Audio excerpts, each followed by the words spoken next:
My name is Matt, aka RoadJedi88. Subscribe to the channel, like the video, comments, questions suggested down below. This will be Ultimate Doom. Knee deep in the dead, central processing.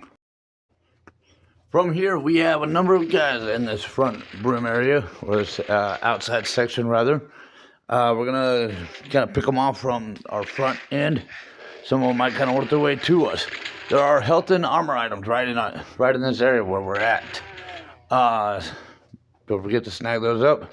If you can aim it, you rock it into that little nook across the way from there. You can try that, but if not, there's some fuel barrels in that little nook that I was just trying to shoot at.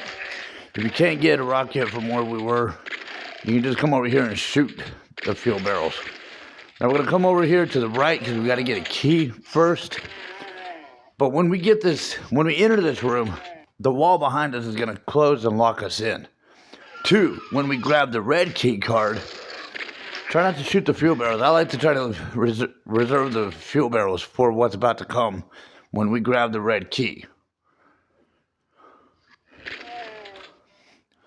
Once we grab the red key card, several walls are going to open with several zombies, imps, and pinkies.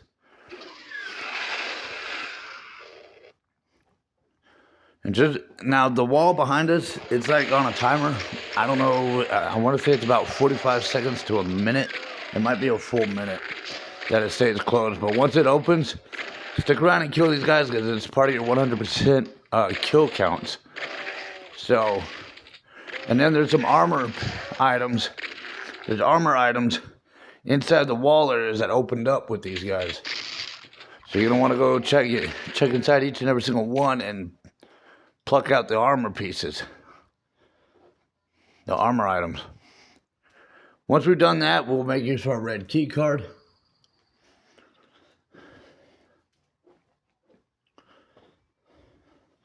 So we'll go back out once we've cleared the area, double check too, because it's easy to miss something. I tend to. Go back outside and we're going to go across the way. There are health items where we've shot the fuel barrels at. And there's armor items around the doorway or the entry point here, coming up to these doors. Now, both sides of these doors have a shotgun and pistol zombie in front of them. Open them and shoot them. Then we're gonna make our way around. More zombies. We're gonna grab the armor and health items that are sticking around, but as you go towards that blue key card, this wall behind us opens. 2 amps, 1 pinky. Shoot them down, and grab the blue key card, and we're going to jump into the toxic pool to the right. There's a biosuit, or a biohazard suit. We're going to grab that, and then we're going to come into this little cave area, grab the armor items as well as the supercharge, and then we are going to grab the armor and health items. The invulnerability orb, as well as the night vision. And then we're going to come into this door that we've been seeing, that we've been ignoring. We didn't need a key for it, but we needed to get the red key card before we headed this direction. It was kind of on our way. So, we're going to stick around here. As you notice, I'm avoiding going around this middle area at the right side particularly. You can go through from the middle or the left side if you want, but if you go to the right side, you're gonna draw attention from some enemies that we can keep kind of unaware of us at the moment. There's several pinkies in here and imps, items going around that middle section as well as in the middle of it. Now this back end, there are 2 pinkies. It's supposed to be 2 pinkies and a specter. This specter a lot of times gets kind of hung up here.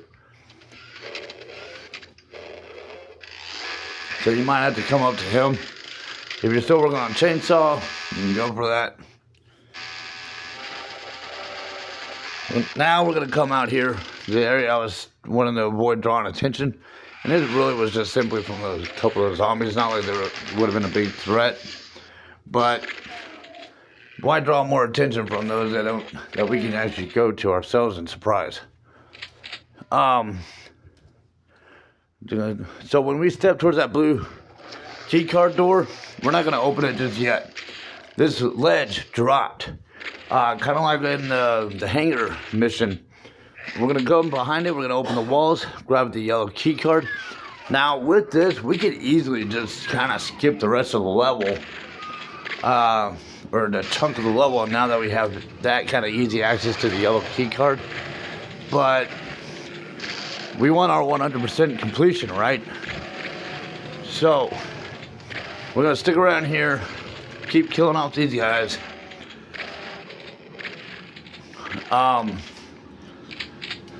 Then we're gonna go back outside. Avoid grabbing the biosuit. Do not grab the biosuit. Do not grab the biosuit just yet. We'll grab it in a minute, but not yet. Hank, just leave it there.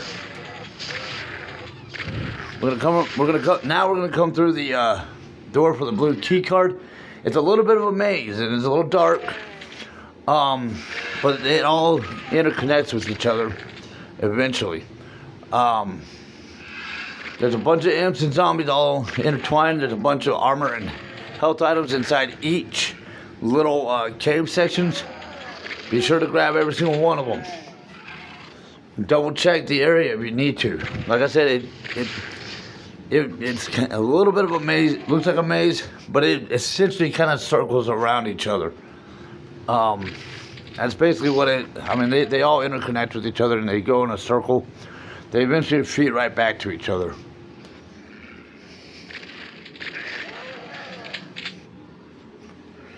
So, and if nothing else, you can always go to your map view and check out your map. Speaking of map, there is a secret over here where you have armor items, literally formulating an arrow pointing to this wall that has an area map computer item. It is an item count, and it fills in your map for the areas you have not been to yet. All right, so there was a wall that we opened up with that switch. It takes us back to where we've been before. One of the beauty of going ahead and clearing out this area is we can come back through and not have to worry about it now.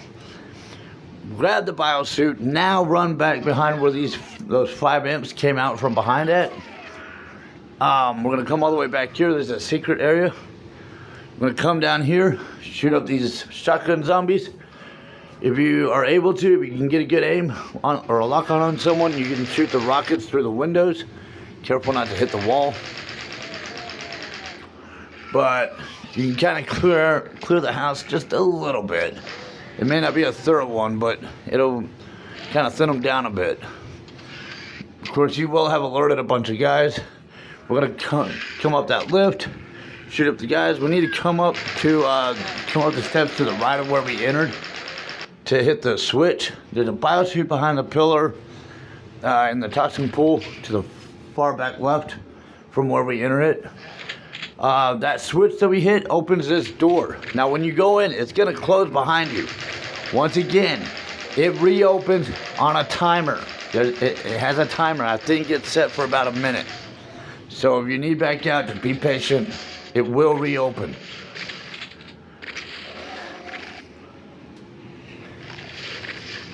We're gonna come down either side, grab the armor items, but we're not gonna go all the way into this big room just yet.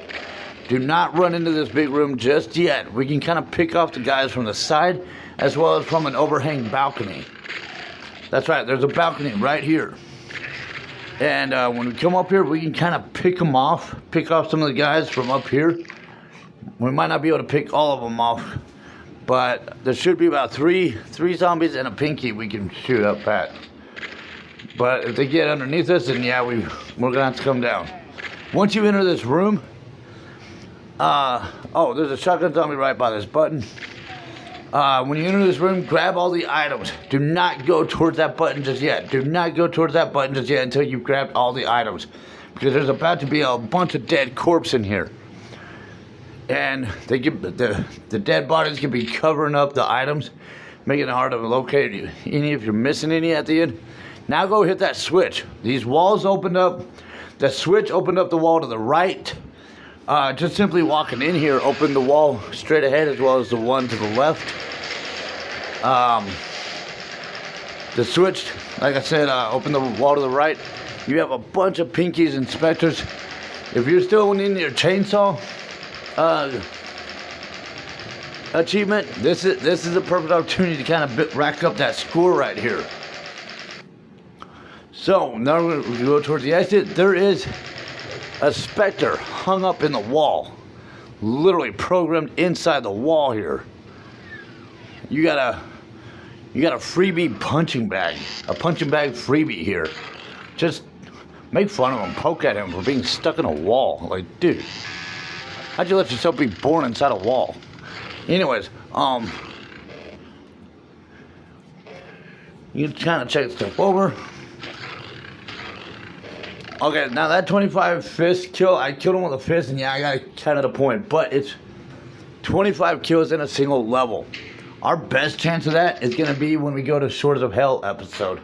The second mission. Shores of Hell mission 2. That's our best chance of getting that achievement. So we're a little premature for that. Now for the speedrun. Remember, speedrun, if you need your God mode, IDD QD. IDD QD. If you need the weaponry, it's ID KFA. ID KFA for the weaponry. We need to immediately run for the red key card. Remember, this wall closes on us for a minute. So we are we're losing a minute of our speed run stuck in here for a minute. It will reopen on its own. Just be patient. If you're going at this without God mode, you're going to want to pick these guys off. You're going to want to be shooting these guys so they don't kill you.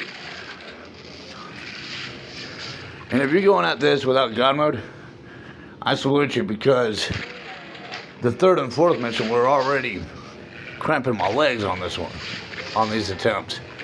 Alright, once it opens, run to the red key card door, grab the blue key card, jump down in the toxic pit, just jump to the left. You run up and come out the secret wall that brings you back at the beginning. Pretty much just in front of the door from our starting point. Run to the right. Just step into this undercover area, and this ledge drops. We're gonna come up. You don't really necessarily need the yellow key card. You really don't.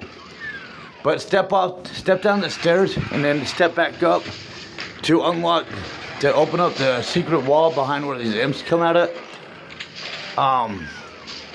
So we can get this back route that brings us closer to the switch we're gonna need to hit towards the exit.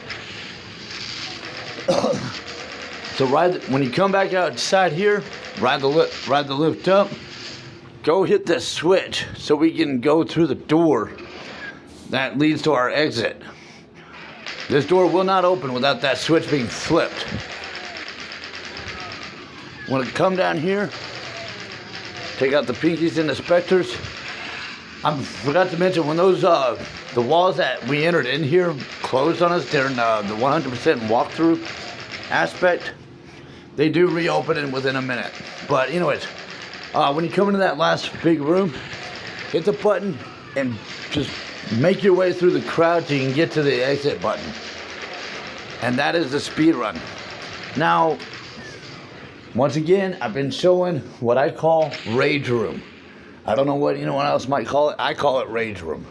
And I call it a moment to be able to just explode pent-up energy on a bunch of fake people who aren't gonna land me in jail or put me under the ground, or just simply amuse me for, I don't know, whatever twistiness is going on inside my head at the moment. I mean, we are all human, right? You ever need this little moment to just not take a game seriously, but still enjoy a game?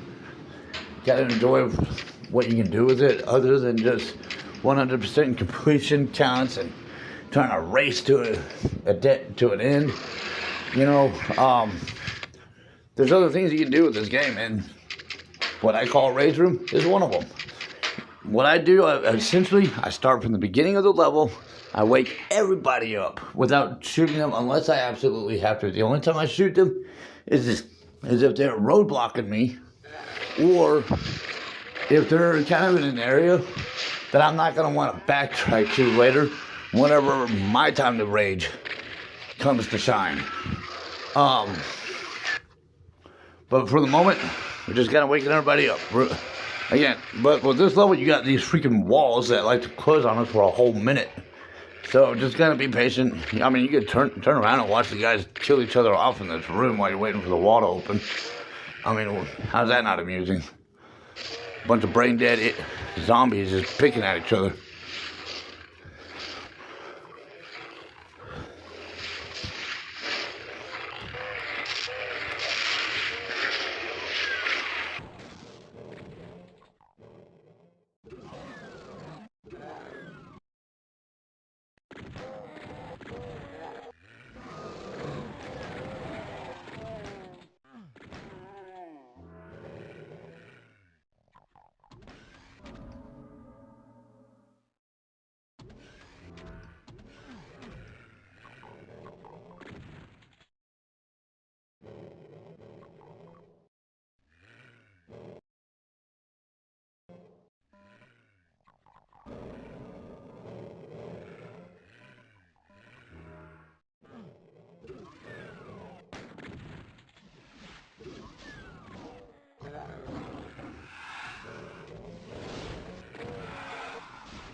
So yeah, as I've said, and once you've woken everybody up, what I'll do is I just go back to the beginning of the level, and then that's when I start intentionally going rage mode on them.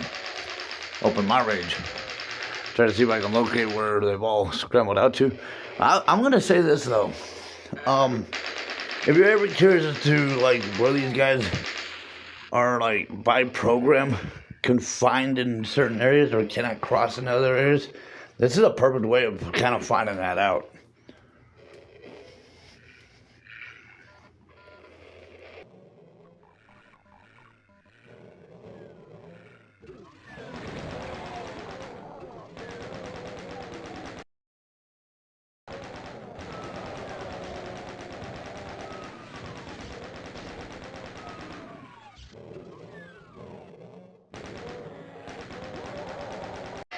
When it comes to any levels where these demons are spawning from someplace, the IDCLIP, no clipping, where you can walk through walls. Rage Room is a good opportunity to kind of test that out. Get to try to figure out where in the map these guys are spawning out from, and maybe sneak in on their little hidden room that we don't get to see. That is where they're supposed to be spawning from. There's an opportunity for that.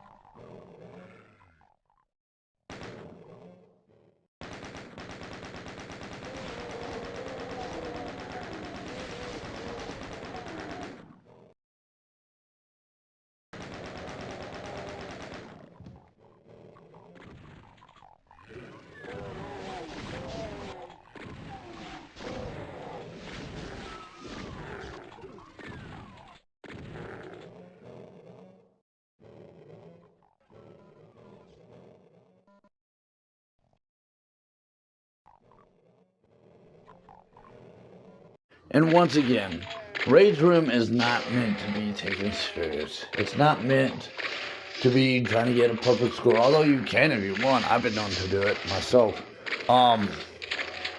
In fact, I mean, do I get it perfect every time? No, because I'm caught up chasing after these lunatics. But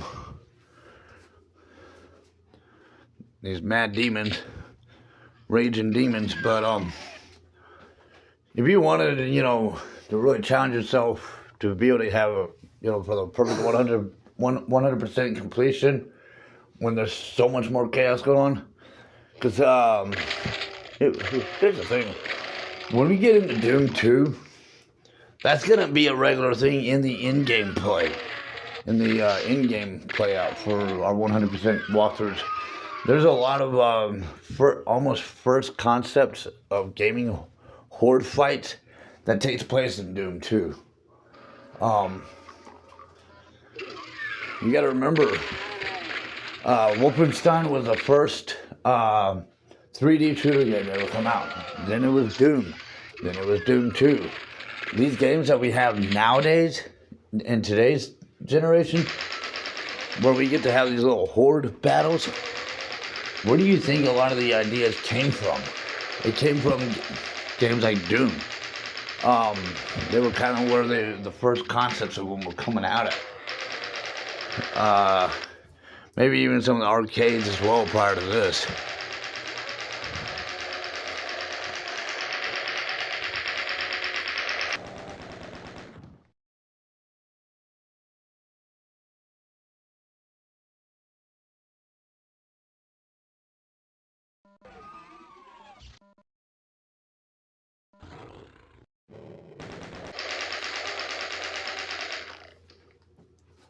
I don't know what much of today's generation of gamers think in terms of old classic games, ever going back and checking them out.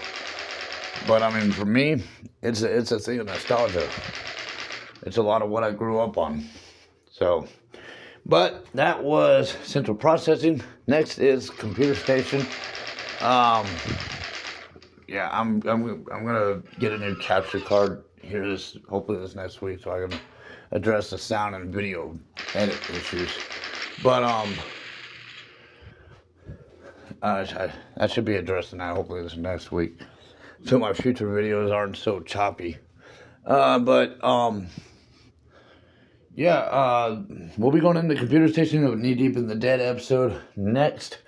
One other thing I kind of came across, if you are doing what I've been doing simultaneously, doing the walkthrough as well, you know, the 100% challenge as well as the speedrun challenges, and then testing the waters of these raid rooms.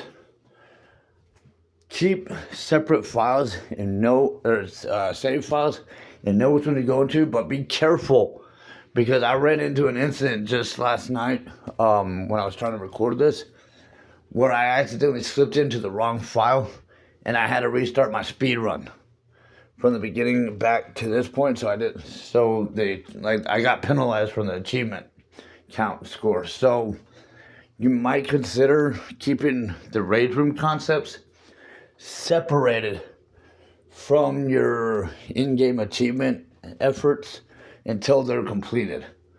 Just throwing that out there, because it was something I didn't quite think about until last night, and I really didn't want to go back and re-edit all these other missions that I just did. I still want to keep them included, but bear in mind, it might be best to keep the raid rooms separated from your speed runs. Get your speed runs done first. Get your episode done first, and then maybe mess around with the rage room concept, or what I call rage room. That way you're not getting penalized over your achievement efforts that you're trying to score up. So with that said, subscribe to the channel, like the videos, comments, questions, suggestions down below.